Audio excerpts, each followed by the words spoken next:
Está faltando essa espiritualidade nessa geração hoje. As pessoas às vezes vêm do mundo, da loucura do mundo, e acaba não tendo pessoas espirituais com experiências com Deus para influenciá-las dentro da igreja?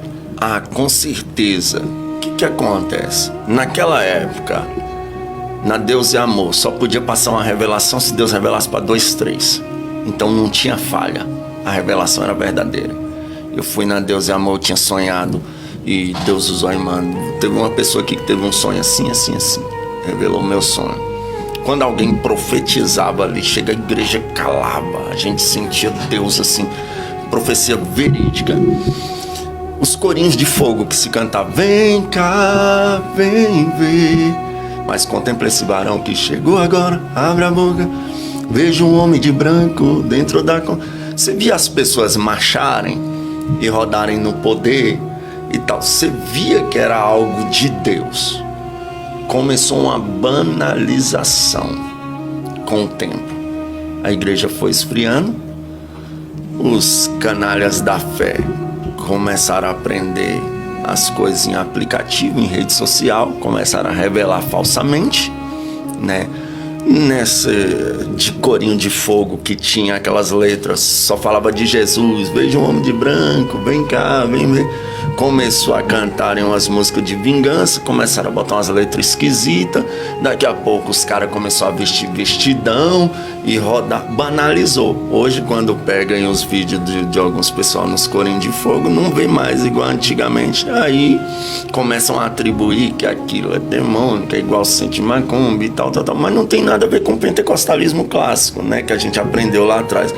Veio uma frieza, encheu de truque, muito falso profeta. É uma geração que não quer orar, prefere ficar sendo enganado pelas pastoras sensual do Pix da internet. Fica lá fazendo Pix para elas, atrás de uma revelação. Fica aí fazendo Pix para esses charlatão aí, que se a gente for falar nome aqui, dá uma dúzia, né? Que fica aí ludibriando, enganando, mas não querem orar, não querem buscar. Naquela época a gente queria sim uma profecia e ouvia, mas a gente não dependia só. Eles nos ensinavam a orar, a ter uma comunhão com Deus também. Quase todo mundo tinha. Você vê que você não precisava se esforçar muito em 2006 para pregar o evangelho. Eu lembro que o Feliciano pregou no Commodity em 2006. Foi tanta glória, que o saudoso pastor Divino levantou com medo de a galeria cair. Com medo assim mesmo, porque a igreja estremecia de tanto poder. Uma amiga minha, é esposa de um pastor hoje, ela não era crente. Cara, Jesus batizou ela com o Espírito Santo nesse culto antes de ela se converter. Ela aceitou Jesus, trouxemos ela carregada no carro, falando em mistério. E hoje é esposa de um pastor. Era muito forte os sinais que aconteciam ali. Era muito assim, só que de um tempo pra cá foi sumindo. Aí você pega jovens aí, tem vergonha de ser cheio do Espírito Santo. É que hoje existem os extremos, né? Além dos charlatões, das candombleias, que a gente chama de candombleia, porque tem uns que estão misturando, tá? Fazendo misticismo, né? Por exemplo, coloca vestidão, aqueles batuque mesmo, pesado, que foge totalmente daquilo que nós chamamos de pentecostalismo clássico, de uma essência bíblica. Mas aí nós temos também os cessacionistas, aqueles que desacreditam das existências dos dons do Espírito. Eu lembro que quando eu me converti, a primeira coisa que eu ganhei de presente foi uma Bíblia, e a primeira orientação que eu recebi foi: busque ter experiência com Deus. Hoje as pessoas não buscam ter experiência com Deus. A conversão a Cristo é simplesmente mais uma religião, uma filosofia de vida e não relacionamento. O cristianismo é além de uma filosofia. É um relacionamento com Cristo, é experiência sobrenatural com Deus, é experiência com o Espírito Santo. É por isso que eu digo que essa geração, ela está muito vulnerável, porque não tiveram experiência com Deus. Aí os reformodas, que não são os reformados. Os reformodas, porque vocês tiraram CPAD. Não sei se foi vocês da CPAD, mas vocês tiraram lá do livro Heróis da Fé que Martinho Lutero era usado pelos 9 dons, mas eu tenho a versão antiga lá em casa.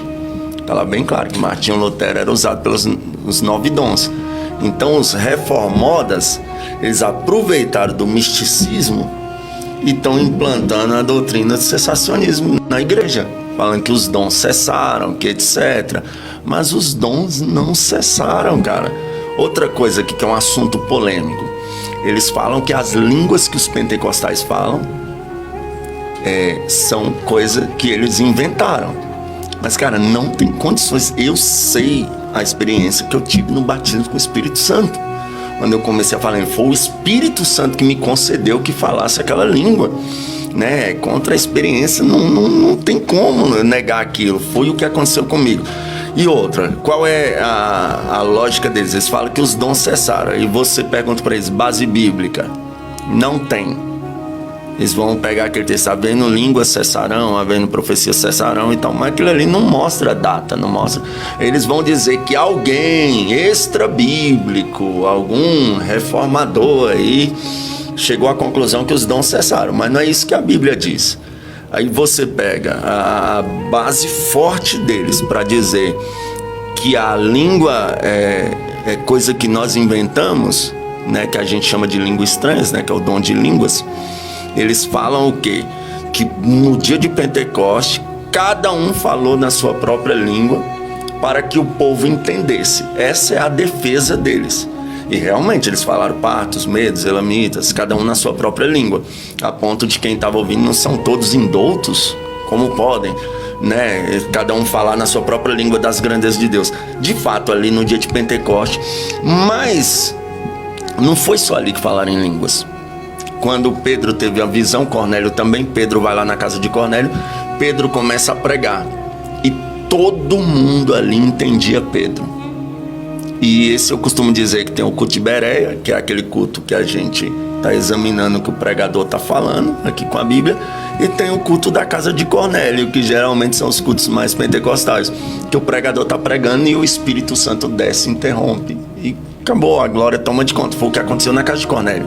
O Espírito desceu, todos foram batizados no Espírito Santo e começaram a falar línguas. É o que diz a Bíblia. Agora me diz uma coisa, eles precisavam falar em línguas idiomáticas ali, sendo que todo mundo ali entendia todo mundo? Não precisavam. Não. Então as línguas ali foram as que nós chamamos de língua estranha hoje. Outro caso, Paulo, quando ele desce para Éfeso, ele encontra 12 varões. Os 12 entendiam perfeitamente Paulo. Vocês já receberam o Espírito Santo quando creram? Nós nem ainda sabemos o que é Espírito Santo. Vocês foram batizados em que? No batismo de João.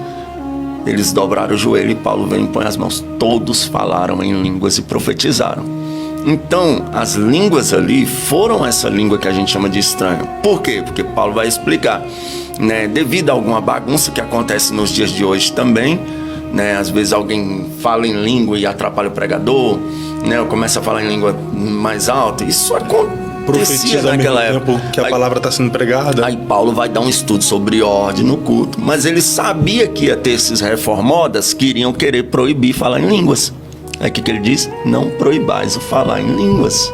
Porque, cara, falar em língua para autoedificação pessoal é isso. E o que é o falar em línguas? Aí Paulo vai explicar. Aquele que fala em línguas não fala aos homens, porque ninguém entende.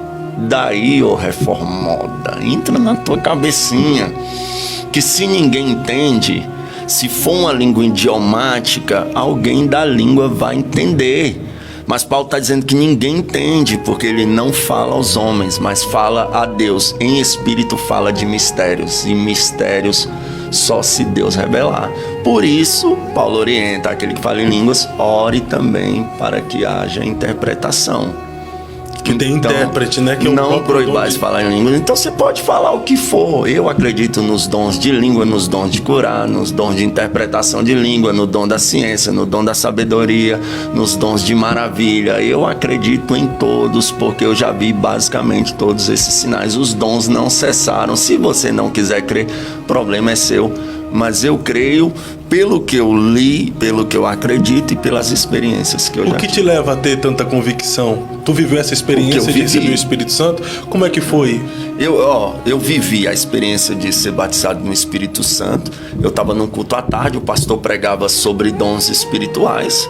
Ele pregou sobre Gideão ali e ele começou a ministrar no final. E ele falou, quem quer falar em línguas? E eu tinha cantado um hino no playback 500 graus. E naquela parte desse temporal, quero ser molhado. Eu dei um grito. Assim, eu acredito que Deus olhou e falou, é hoje. E eu tô lá, no final da mensagem, ele mandou